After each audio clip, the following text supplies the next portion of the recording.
It's the Lekker Rugby Pod, only on Megaphone Rugby. Welcome to the Lekker Rugby Pod. This week we're going to talk about Harry's top 10 rugby peeves. I have a couple of mine myself. I'm going to throw them in there. But before we get to that, just remember we need your help to get to 20,000 subscribers. That's our goal for by the end of June. So if you don't mind, press that subscribe button. Make sure that you are actually subscribed. We notice a lot of people think they're subscribed, but they're actually not. So with that out of the way, welcome, Harry. I'm interested to hear your pet peeves. How's it, MVA? I imagine that you're the kind of guy that probably has like daily pet peeves. You know, like if I went into your study and I messed up all the books, the order of those books behind you, it would drive you crazy. And some people walk around with all these different irritations. I think rugby is full of them too. We love the sport, well, we all do. We're obsessed with it. We're fans. But little tiny things, get under the hide, as they say, scratch you a little bit wrong.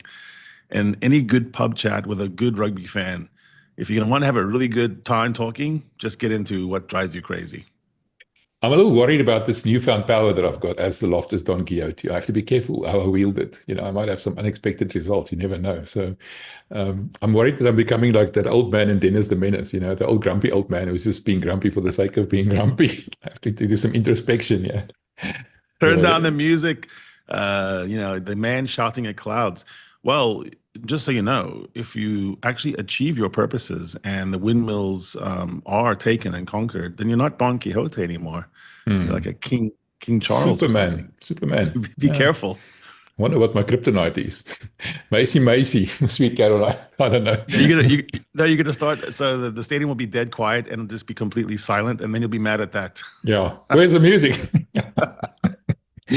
Anyway, let's start with your peeves. And a surprising one, firstly. I mean, I'm not a big fan, especially lately, and that's sevens. Any type of sevens for that matter. Why do you not really like sevens? No, I don't like sevens. I don't like sevens then that we put a lot of money into it. So it's an investment. It's like buying a yacht that you use twice a year. It's just a bragging thing, and people say, oh, it's a jewel, it's a vibe, whatever. No one even knows who the players are. And then when you start talking about records, it's like some sprinter from California, has 165 tries, but all he does is run into blind alleys with no one tackling him. Every single play is open. I worry that it dilutes the appetite for the actual game, because it's sort of a training exercise that you can get, 7,000 people here or there to watch when they're drunk, and, tens, sevens, the marketing programs they do, they take out the E from the sevens, and so now it's sevens. And, this fake log where you can have 1 year Argentina's top, and the next year it's going to be, you can drop in a proper 15s player and he can just take over in 1 second. All he does is just lose some weight, and he can do that.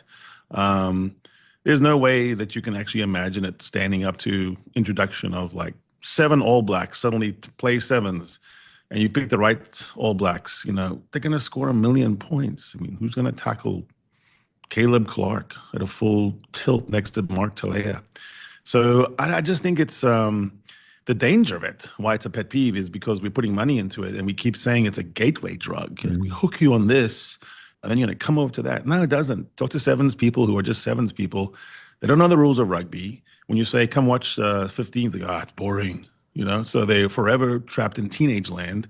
They're just a bunch of, varsity guys, back from the res trying to do their dirty clothes at their mom's house. It's not real. It's not a real thing. They're not playing proper, like, hallowed, misty 15s test rugby with the steam coming from the ground and proper scrums and the majestic, difficulty of scoring, and the way you have to work out finally how you can make it difficult to get try. That's the whole thing. You show me a rugby fan, he loves the inner workings of trying to bust a tackle and create a double blind and then an overlap and finally get there. In sevens, there's an overlap every second. What you got to do is run backwards for a while, and then you go in a big circle, and then suddenly there's a giant hole the size of Vulco Low. Its legs, appears for you. You scamper down the middle and score. And then when you score, you wait for everyone to come. You just stand there, doot, doot, doot, doot, doot, doot, doot, and you finally dot it down. No, this is not proper rugby. Let's stop it. It worries me a little bit. We saw what happened in cricket. Test cricket to me, to this day, is the real cricket. And then they started 50 overs, and that was fine. And then they started hitting giggle, the T20s. And now suddenly Test cricket is sort of endangered, and it's all about T20 and the money and everything. I don't suppose rugby is going that way, and it's not going to work like that. You call it a gateway drug. People get to know this and they start to love the big thing. It's the other way around. I think we're not going to go down the road of cricket. I don't know. I mean, it's pickle rugby. It's like if Wimbledon said, and now we're going to have pickleball 2 weeks before Wimbledon, and it's going to be great. And I mean, sevens is not visual. It's highlight rugby. So if you imagine that a lot of people now watch all sports on their phones, betting and doing fantasy leagues, other ways to rot your brain, where you don't even care about the actual narrative of any one game. You're just looking like, a Las Vegas bookie and looking at the horse wagon race, and then the cricket here, and then badminton, and then over here to ping pong, and then over here we're going to go to a car race in Saskatchewan. Then that crowd, sure, but that's not who rugby is built on. Rugby is built on, people with a decent attention span. All right, second one is a bit of a surprise to me. When you started talking to me about it, I said, what are you on? But I know how you think about the Harris Index and everything else, and it actually does make sense to me. And that's the matter of bonus points in a competition. Talk to me about that. Yeah, so just like there's no other proper sport at the top of it, everything, like the NBA doesn't do a 3-on-3 version of itself to dilute its viewership and make everyone hate the proper product. They don't do flag football before the Super Bowl, so sevens is ridiculous. Bonus points is similar, because what other major sport trying to be a global sport has some weird way of losing but getting points? So that a year ago, there was a moment in time in the Prem where the Tigers had lost less, but the Harlequins were above them because they had some losing bonus points. And then you look at all the leagues that have bonus points. It results for a time, or maybe even at the end, which is worse of the ladder, of a team that won less and lost more, being ahead of a team that won more and lost less. And even on points differential. So bonus points can allow you to sort of overcome the most reliable tiebreaker of all, which is points differential.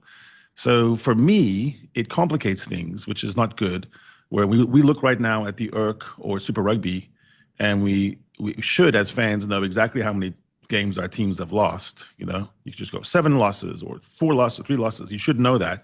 And that should be enough.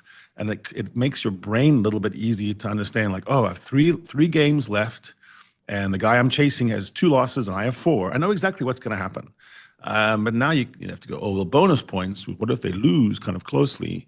And then the argument for it is to say, well, it makes it exciting. No, it doesn't. What's exciting in the Six Nations, if you go back in the old logs, is exactly who has the 1 loss, 2 loss, 3 losses. And it just comes down to points differential if it's tied. That makes you want to score tries and points. And it makes you want to score any kind of points. A drop goal is fine. A drop goal is 3 and a try is 5. It doesn't matter. Bonus points says, yeah, but it makes you want to score a try. Is there any rugby player in the world who doesn't want to score a try? We have white line fever. Everyone's fully motivated, even down, to restore your glory, to diminish your disrespect, to make your embarrassment go down. You're losing 32-0. You're not going to try to score a try. You're going to try to score a try. But the point is, it doesn't make you do anything different. And it takes away from the validity and the sacredness of a win and a loss. Because now, yeah, but you lost pretty close, so let's give you a trophy too. Nah, come on, you lost, and that's it. And then, how bad did you lose? Fine, I get that. So to me, that's where we go. I think it's more exciting I think fans need to know where they sit. Right now, you look at the ERC, you're going to go dizzy. And then you realize, wait, everyone has, 7 losses or 6 losses. So actually it's super close, which means it's exciting. Then you look at the log and you go, oh, I'm 5 points behind. Why? We have the same number of losses. That's ridiculous. Just say we're the same, and then you've got more points. There you go. There's my rant about that. Doesn't it, the bonus points allow for but to make up for the home and away thing? Even though you can't win, maybe, but if you can get close, maybe the points difference, I suppose, will make up that anyway. Nah, it's just a thing that people say. Then when you try to protest it, they go, Oh, but it motivates exciting games. It's conventional wisdom. Conventional wisdomism, which is that people just say something, and then when people actually show statistics and they show it doesn't do that thing, they go, so you're against excitement. No, I'm fine with excitement. I just think that you need to know when you're following a sport, like any sport, premiership, football. If you're watching, the most successful sports on earth, like the NBA, for example, everyone just knows how many games you're behind. Okay, I'm in the West and I've lost 15 games, and then the Lakers have lost 12 games. I know exactly what I've got to do. And so you're fully motivated. When you have bonus points into the fray, you have to go, well, but you see that the Leicester Tigers could actually go to Saracens and lose 45-43, and that's better than winning, 21-2. I'm like, or no. And so I think it breeds this is what it does. And it does this with sevens too. It makes good rugby, high-scoring rugby. It conflates attacking tries versus, instead of like really hating conceding tries, it turns all of that into this kind of like, it's all got to be about scoring tries. It's all got to be about highlights for your phone where you have, not enough attention span to watch a proper game. And rugby is just part of the menu on the sushi tray of other sports where you're betting, your hard-earned, and taking your wife's money and throwing it away. So stop it. Sit down and watch a proper match and enjoy a 12-8, struggle. It's brilliant. All right, next one up, and I'm in total agreement with you. The 20-minute red card, or the orange card, whatever it's called lately. We call The it baby an orange red. card. That baby red, there you go. Talk to me about that one. Okay, so I'm kind of against it for different reasons that I think I was against it before it came in. When it came in, what I predicted would happen is, like, if you give a street patrolman, a policeman, if you keep giving him more laws and more levels for some kind of crime, then he is just psychology. He is tempted to go to the middle. Like, instead of charging you with murder, he's going to go with manslaughter or negligent homicide. And then if you come down all the way to the bottom part, you go, he's also tempted to charge you with a crime when he could have let you walk. And so there's this kind of criminal justice science that if there's one thing you don't like, which is punching a man for no reason, then just keep it to one thing, which is assault. Either you wanted to or you didn't. And then you can judge outcome. You fall, you have an eggshell head, you crack your head, you die. Sure, now you're in negligent homicide, but you didn't really end of it. You just punched him one time. You didn't think you could kill him. So when you have too many levels of punishment, so you have 7 or 8 different levels of that, policemen and prosecutors tend to squish to the middle. And that's just psychology. Like, that way they're less criticized. Well, you didn't let him walk and you didn't charge him with the worst. You went in the middle. So rugby, in infinite wisdom, said, all because of Sam Cane, we're going to do this where we don't spoil the game, which was already wrong, right? All the studies show that carded teams are very competitive. And if you looked at the top, if you took all the rugby championship teams and the Six Nations teams, and you plugged in all games in which there was a red card, that the score actually was it was unchanged. And that overall, they were crowding the stats with games in which there was one team already way on top, and then the losing team gets carded for cynical infringement, and then it just gets run away. It's different. It's almost outlier stats. Where you're having the All Blacks play Namibia, and then Namibia gets carded twice. Fine, whatever, sure. That game was ruined before it started. But in actual proper games, that was wrong.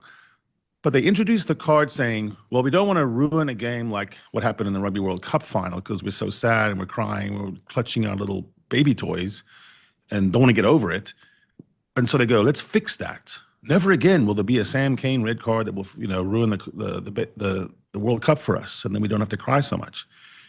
But all it did was it gave referees a complication, which is now they got to split hairs between the Siakolisi hit and the Sam Cane hit. Said you were splitting hairs, it was too much. Now you're splitting hairs 3 ways. You were splitting a hair twice, now it's 3 times.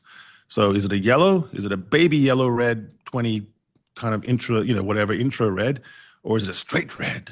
And they kept saying, you stupid fools, You keep saying there's no red card anymore. There's a straight red. You'll see there'll be straight reds. It's for thuggery. It's for things that are obvious.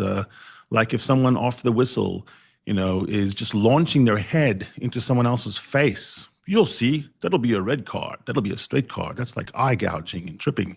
And then Movaka does exactly that thing and like, nah, that's okay. Because the cop thought, well, you know what, I'll just charge it at the middle. That'll be good. And so then, you get the bunker. It won't be me. I'm just gonna arrest you, and then the sergeant at the police station, he'll decide. And then that guy goes like, well, I don't want to be the guy who says that to Movaka in Stade de France. I'll just keep it a baby red, or maybe it's just a yellow. And then you get to citing commission, the real court. They're like, what is wrong with you people? Like, in what world is that not filthy to launch your head at another man's head when the whistle has blown? It doesn't matter if he connects. That's like me shooting a rocket launcher through your house and I miss everyone. That's obviously the worst crime. But if I trip you, you fall and you die. That's not the same. So, we're getting far, far away from common sense in rugby. But what we know now for sure is the presence of the baby red. Maybe more importantly, that the fact is you can punt it to the bunker has made referees just go there. The yellow, red, the orange. Let's go into the orange zone. Let's not talk about the straight red. Then I'm Sam Caning it. And then also, it's made them overcharge stuff that probably is just play on, penalty, or yellow. So here we are. And we need to get rid of that quickly or it's going to get ingrained. I think it probably already got stuck. I think the forces that be do love the idea of saying platitudinally that there's still a straight red, but they're not looking at the fact that referees are highly demotivated now to award a straight red, unless you're Fouché, who tries to get a tackle right and gets it a little bit wrong, and suddenly that's like eye gouging? No, that's just a tackle gone wrong. So then if you wanted to bring the Sam Cane retroactively tackle down to the baby red, then give Fouché a baby red.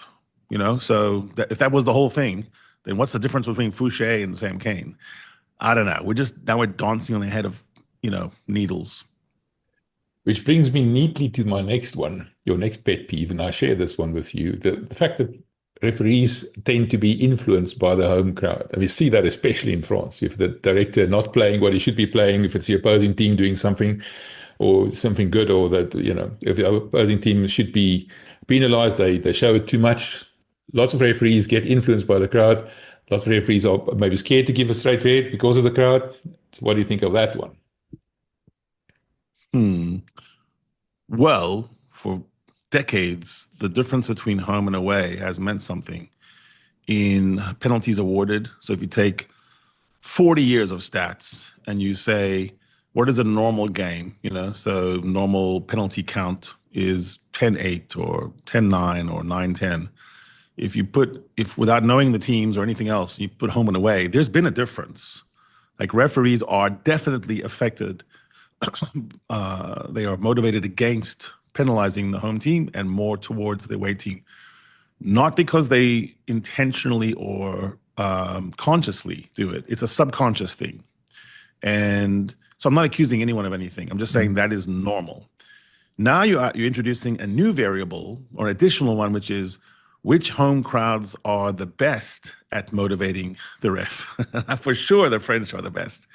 And I think it's because the instantaneousness of the bellow, the sarcastic outrage, the drum and the trombone and every man Jack and his dog screaming as loud as possible. So demonstrativeness. I just think it's harder to rouse the taciturn, quiet New Zealand crowd, or maybe the crowd in Wales or Scotland nowadays. They're just more composed. And there's something about some Irish crowds I've been with and around, and then the French crowds that I was around in 2023. They're so good at just screaming, without even knowing anything yet. They are just so they're doing their job. I'll just put it that way. So it's not a pet peeve for me. It's, to me, then, if you don't like that, then do your job as fans in Cape Town or in Durban. Be like the guys in Loftus that are also bellowing really quickly in a test match.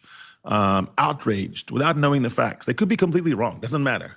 They're just really sure they're being screwed. The world is against us, and this happened, so we've got to make the referee just wonder a little bit of, when he goes to the car park tonight, just a little bit of fear and intimidation.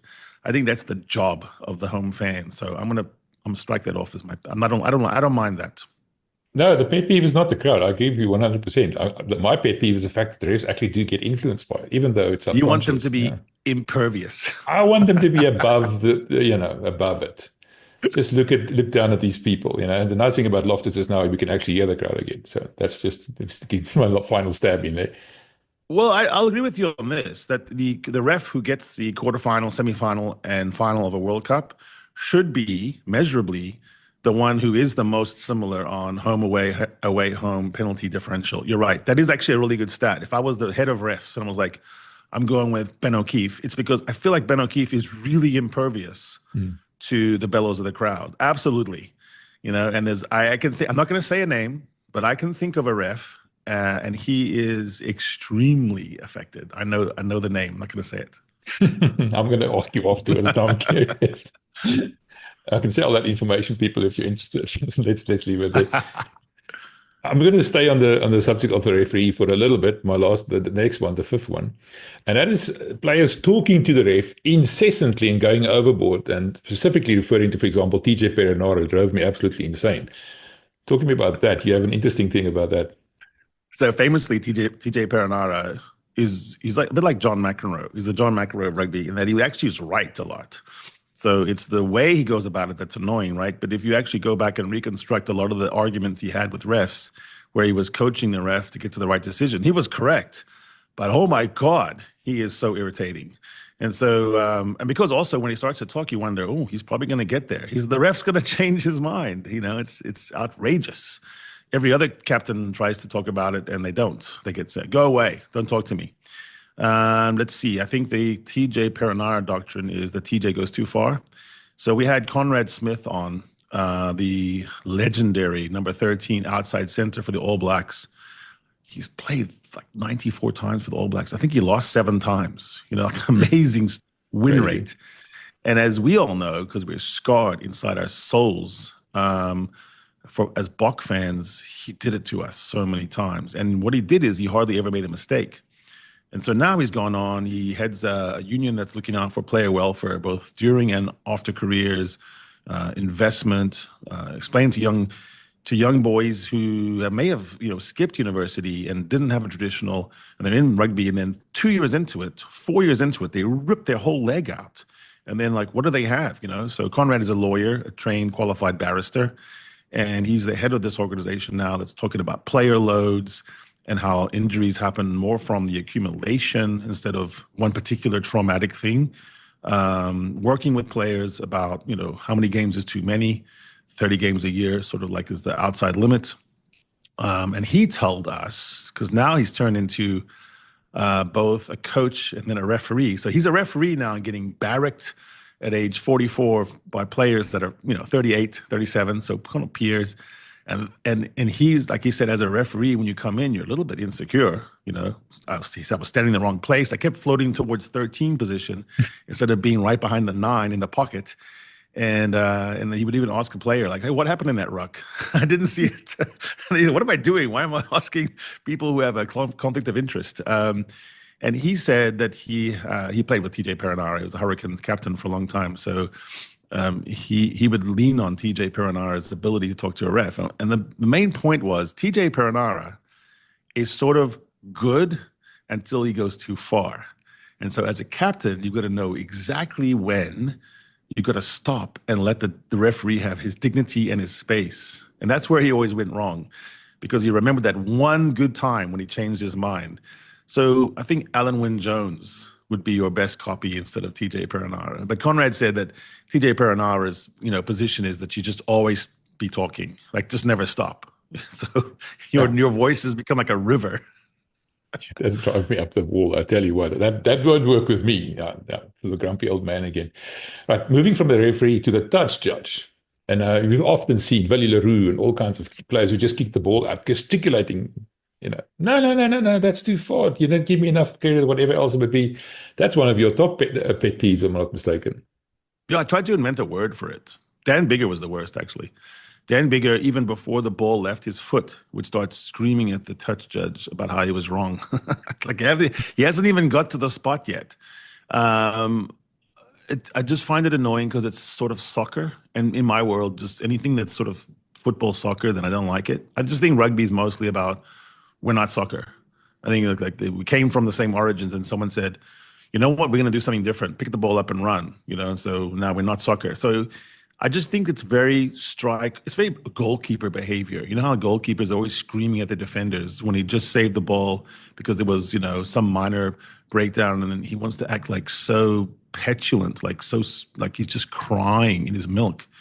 Like, I don't like people screaming at other grown men while you're playing a game. So, yeah, and, tongue in cheek, I would like it if they're going to do that when the touch judge gives them 3 extra meters and they're wrong, they should also be clapping for them then and go, oh, good job, thank you. Yeah, you gave me 3 meters too much. No, that's never going to happen. Because my suspicion is if they rob 3 meters from you, they probably give you 3 meters another time. And also, by the way, does it really matter? Unless you're pegging it right at 5 meters, then sure, that's good. But if the guy goes to 23 instead of 22 or 21, like, whatever, come on. We're not that kind of a precision game like tennis where it's in or out. I mean, you just have a line out somewhere on the 22. So, yeah, I don't like that. And I don't like the ones, I like Finn Russell because I never see him do that. Like, every now and then he might give a shrug like, oh, that was a bit wrong. But he doesn't scream at the guy.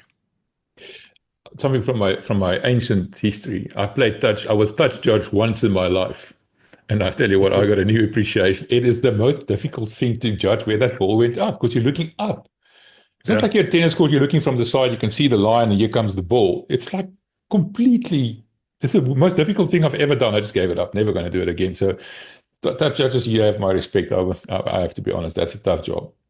Right, let's talk about the so-called dark arts, And that is exactly what it is, a nebulous term. What on earth does it mean? And commentators love using that term. You've got a bit of a problem with that.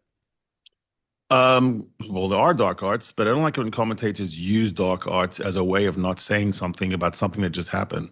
Instead of saying, I haven't really interested myself in scrums and how binds work, I'm just going to not interest myself. Why don't you go to practice and stand with the scrum coach for 6 weeks straight, and then by the end, you'll have something to say. If you just say dark arts, then you make it seem like that's an area of your sport that you don't care about and that it's not fun and not interesting. And we have that recent example of David Flatman on live TV. They go to him, he kind of whisper golf commentates a coming scrum where you have 2 props up against each other and they both have different goals. And so you explain how the loose head's trying to split tight head from the hooker, and the tight head is sort of, squeezed. And what he's trying to do with his bind, how he wants to have a longer back and the other one wants to have a more diagonal. And it's just interesting because now you've built suspense around the so-called dark arts because you haven't just relegated it to dark arts. You said there's some interesting artistic stuff here. There's the art of the scrum. And unless we want to just get rid of the scrum, then let's embrace it. So I think that's interesting. I think at ruck, instead of just saying, open siders like Richie McCaw, they have the dark arts, explain that he's winning the shoulder battle. So now when people are watching it, they go, ooh, I see him coming in hot, like he's taking an airplane off with his shoulder presented. He's probably going to win that shoulder battle against Sam Warburton. So that's interesting to me. Now I cannot wait for the next ruck. Instead of just saying the only good rugby to talk about is centers and wings throwing the ball to each other and offloads and running in space. Okay, everyone knows that looks good, but there's also some really non-boring stuff that happens in the trenches. Scott Berger is quite good at that, talking about what's actually happening there. I love listening to that. Yes, he's so interesting. I learned a lot from him. So yeah, I see where you're going with this. Now, the next pet peeves is 2 of them, 2 separate ones, but they both have to do with scoring tries. Firstly, when the team scoring a try does this fancy swallow dive, and I always go, oof, and I tell you why. When I was at school, my school won the cup for the year, the best school team in the province that year. And the captain or star player of the team did this fancy swallow dive at Loftus nogal because it was one of the knockouts. And he broke his collarbone. And I will never forget that in my entire life. So every time somebody does this unnecessary, stupid swallow dive, I sort of cringe and I wait for the inevitable to happen. It hasn't happened ever since, in more than 40 years since, but still, I don't like it. Yeah. No, I know what you mean. And obviously, when a try is scored, especially at a meaningful moment, it is a moment of great joy. And inside your heart, turns into shrapnel, how fun it is. You do crazy stuff. The bench that's warming up behind the try line, when they come on and celebrate, I think that's probably getting a bit out of control. So you see a lot of altercations post-try because you have the guys in the vests come on, in the orange vests, and they get mixed up with the defenders, and it turns into a whole thing. But I quite like the showboating try-scoring thing because it's fun. I just think that if you are doing that, you have to know scenario painting. You have to know what the score is. If it's close, you really don't be silly. If you're up by 25, sure, have some fun. But if not, I think you have to be really careful. And I think all throwback viewers will remember Donny Gerber, how he always improved his position by doing dummy try score. You think he had dotted it down, but he hadn't. He was just sort of sliding in there with his ball still tucked, and then he would notice that no one was there, and he'd crawl a few meters, because every time you crawl 2 or 3 meters from east to west, you're making your kicker's life a lot better. So, yeah, I think you have to know what you're doing and where you are when you're scoring a try. I do think it's interesting that the facility or the skill of wings now to score with their whole body is outside the field of play. And this is a Duan van der Merwe thing where he almost doesn't have to, but he does it. He practices the art because that is so indefensible. If you can get airborne, the part of rugby where you're allowed to jump, and you can get sideways there, oof, now you just dot down as the rest of your body is going into the sunset. That is definitely a highlight. That is definitely something that I know we all like to see. Yeah, well, I mean, why does a lock have to dive when he scores a try? I can understand the wing. It's a different story. He might be coming in hot and, has to dive over someone, which is not allowed to do, apparently. Or jump over someone. You can dive over someone. That's a bit of a nebulous area as well. So that's what I'm referring to. Because if you see that guy, he's not used to diving. He's not used to jumping. And then he falls funny and the ball falls under his ribs and he cracks a rib or something stupid. Yeah, that's what I'm getting at. The second part of the try scoring that I'm referring to is exactly this. The guy scored the try, he's diving in, and the opposing player goes and jumps on him, either with his knees or in his back or something. And it's always, I want to dislodge the ball, and that's supposedly the excuse. But to me, it's a bit aspres almost. So that, I don't know what the English word for that is. On purpose, It's a bit of niggle there. I don't like that either. Yeah, sort of accidentally on purpose. I don't know. Sometimes you're so filthy when you see someone sliding in that you just want to get one little in. I don't know. I mean, technically it's bad, but I can see myself doing it. I'm not surprised, Harry. From what I've heard, I'm not surprised about you. I tell you. Talking about that, the next one, handbags. I mean, really, everybody knows you can't afford to, throw a punch or anything, but you're going to, rip each other by the collar and big eyes. And remember even Etzebeth against Alan Alalatua. I mean, what? That's handbags, classic handbags. You love that. I don't like it. Bring back the Biff. Bring Biff back. I do like the idea of real fighting. You're basically trying to wreck your opponent, humiliate him, bully him. It's definitely bullying legalized. It's crime pardoned.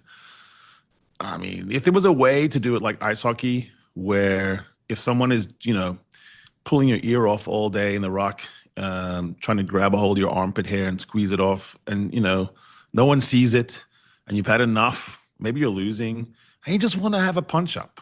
Let's just square off and fight. If there was a way to do that, and if certain things happened and you declared it, then let them fight for about 45 seconds, like Eben and Lou at that time in Newlands, where there was a proper UFC, and then Eben pinned Lewis, and then they kind of went, okay, now we're good, and they stood up.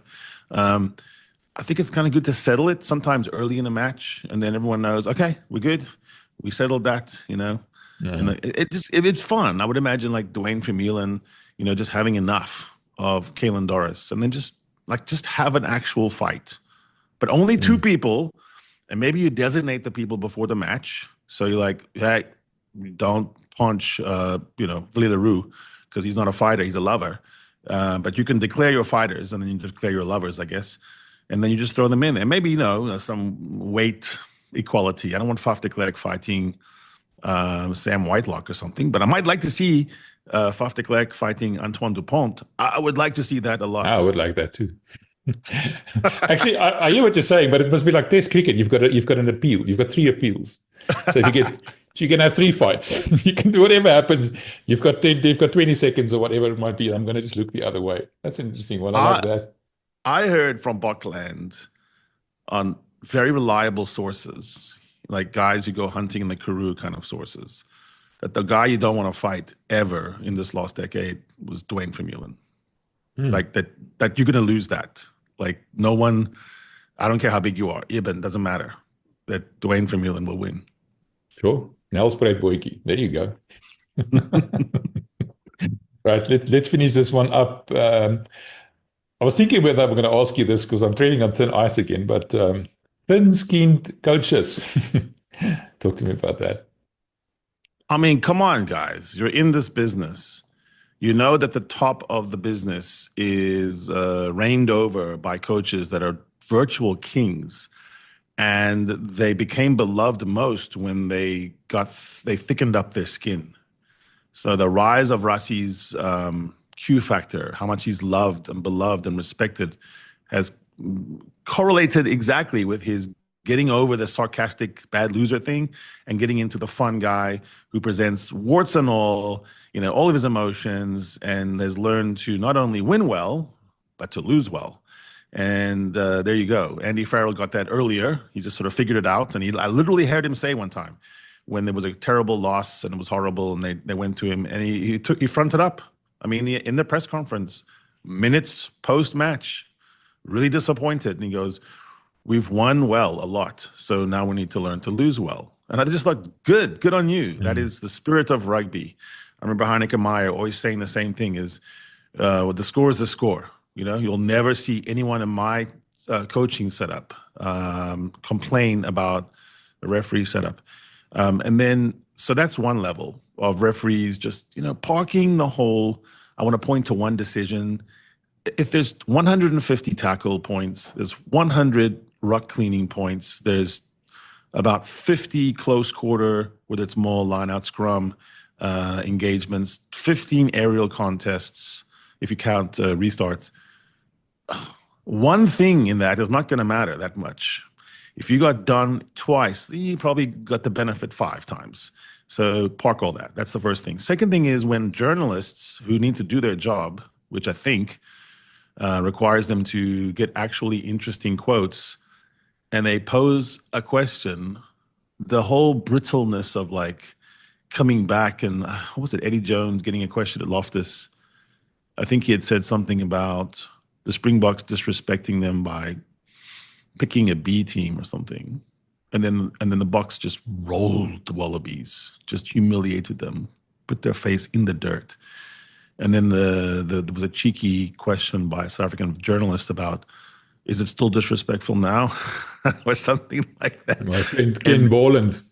Is it? And I think that's fine. Why not? Isn't it just banter?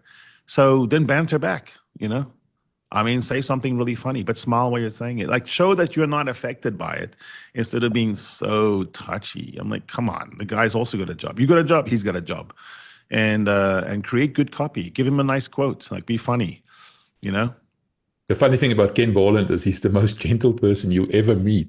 I actually learned from him in a press conference. I've talked about what to do in a press conference. He always goes, sorry for the loss, Jake, or well done on the win, Jake. Still kind of good manners kind of a thing. That's the guy that Eddie Jones decided to take on. I mean, really. I've got a bonus pet peeve for you. I know this is one of your favorite ones. And that is the matter of possession versus territory. You said you'd rather have my opponents have 90% possession if it's in their territory. Talk to me about that quickly. Oh, because of how little possession you need to score. All I got to have is the ball bouncing in your in-goal area, and then I run through and touch it down. So I had possession for 0.01 seconds. And let's say you had the ball, you were doing cross kicks and offloads in your own 22 and going backwards, and I was smashing you, and you kept passing and then it hit the ground. So that whole sequence, 5 minutes, you had 100% possession, and I had 100% territory. Give me the territory. I'll take it. At any point when you're cleaning your ruck, I might get a penalty and I'll kick it over. So I have possession for whatever they count a shot clock is. But you had possession the whole time with the ball. Every rugby coach worth their salt is going to want to give you the ball all you want in your own 22. And you never get out? Yeah, I like that. It's a fundamental misunderstanding of what type of game it is when commentators immediately go to the two without salting them with each other. So possession in the right places is the only kind of possession I want. Possession in the wrong places, I don't want it. Coffin corner, the ball bouncing around, someone juking around trying to beat 5 defenders in their own 22. Don't give me that possession. Don't want it. So heat maps are better, which all the TV stations do have. They have ability to plot where the game is being played. Much more meaningful at halftime. You have time, guys. Just put out some really good stats that are leavened. Get a guy like analyst Gus or Russ Petty and bring them in. Bring in the outside who knows how to use numbers better. Don't just give me those common sets of numbers about missed tackles. Give me gain line. Give me meters post contact. Give me the speed of ruck, and speed of ruck inside the 22, that kind of stuff. We really need to be envious and jealous of other sports that use their numbers well, but learn from them envy and then copy them and find our magic stats. And they're not the same every match. So if you have an analyst that's going to be coming on at halftime, a proper analyst, not someone, retired coach or a player that played 40 years ago, but go in there and actually be able to speak to the numbers. It's actually very interesting. Very interesting. About why this team didn't play on the blind side at all. For all season long, they went blind side. Now they didn't. That's interesting. Show me that. Talking about interesting stuff, Andre and I recorded our latest video about building the ultimate Springbok team. We talked about the wings. We took your advice on board. We added weightings and everything else. I think you'd like to say that. Andre still doesn't agree with you about Damian Willemse. That he rebuked you in the video. So you must watch out for it. We're publishing that on Sunday morning. Thanks. I'm right, because he's going to Leinster, and Leinster only gets the best. Archie Snyman, Jacques Dienaber, Jordy Barrett. One last punt I want to do is I spoke to Kennedy Tsimba about skills. Our good friend Sean Larkin has got to be in his bonnet about skills, and Kennedy addressed those concerns. I think I'll wait to hear what Sean says about it, so watch out for that video as well. Thanks, Harry. That was a bit of a different Lekker Rugby Pod. I enjoyed it, man. Oh, cheers, man. It's the Lekker Rugby Pod, only on Megaphone Rugby.